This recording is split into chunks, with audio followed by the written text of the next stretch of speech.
अक्षय शिंदे प्रकरणात आज उच्च न्यायालयाने जी भूमिका घेतली, जो निर्णय दिला, त्याचं अभिनंदन आणि आभारच मानायला पाहिजे. कारण का हा इन्स्टिट्यूशनल मर्डर आहे. अक्षय शिंदेने केलेला गुन्हा हा न्यायालयाने न्याय केला असता. तो जर गुन्हेगार होता, त्या न्यायपालिकेने त्याला 100% शिक्षा दिली होती. पण आपल्या हातात कायदा घेऊन त्याला गोळा मारणं हे चुकीचं होतं आणि त्याच्या विरोधात मी पहिल्या दिवशी भूमिका घेतली. कारण का त्याला ज्या ठिकाणी मारला ते ठिकाण माझ्या मतदारसंघात आहे आणि ह्या माझ्या मतदारसंघात गोळ्यांचा आवाज आला. मी सगळं ह्याच्या आधीच सांगितलेलं आहे. आणि हा गुन्हा लपवण्यासाठी, या गुन्ह्यावरती पडदा टाकण्यासाठी म्हणून त्याच्या आईवडिलांवरती दबाव आणला गेला.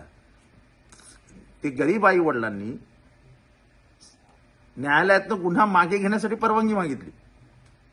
न्यायालयाने परवानगी दिली नाही. पण हे किती मोठं षडयंत्र आहे. हे कशासाठी करायचं? हे कायद्याचं राज्य आहे. हे डॉक्टर बाबासाहेब आंबेडकरांच्या संविधानाने चालणारं राज्य आहे. त्याच्यामध्ये हे सगळे असे प्रकार, हे दोन ज्या हत्या आहेत, अक्षय शिंदे प्रकरण आणि सोमनाथ सूर्यवंशी प्रकरण, हे इन्स्टिट्यूशनल मर्डर्स आहेत. कायद्याच्या राज्यामध्ये कायदा हातात घेऊन एखादं आयुष्य संपून टाकण्याचं जबाबदारी पोलिसांवर येत नाही. पोलीस हे कायद्याचे रक्षक आहेत, संरक्षक आहेत.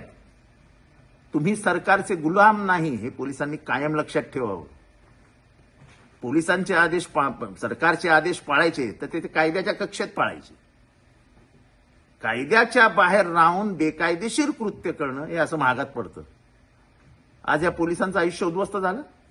एफआयआर तर करावं लागणारच. तुम्ही सर्वोच्च न्यायालयात जा, नाहीतर पार इंटरनॅशनल न्यायालयात जा. हा गुन्हा माफ होणार नाही. हा गुन्हा आहे. कोर्टाने एकदा सांगितलं, सर्वोच्च न्यायालय त्याच्यावर शिक्कामोर्तब कर. पळता कशाला आता? आपटलं ना सरकार तोंडावरती. सरकारनेही जरा थोडंसं सौम्य वागायला शिकायला हवं. हे कायद्याचं राज्य आहे आणि ते कायद्यानेच चालणार आहे. ही स्पष्ट भूमिका आहे.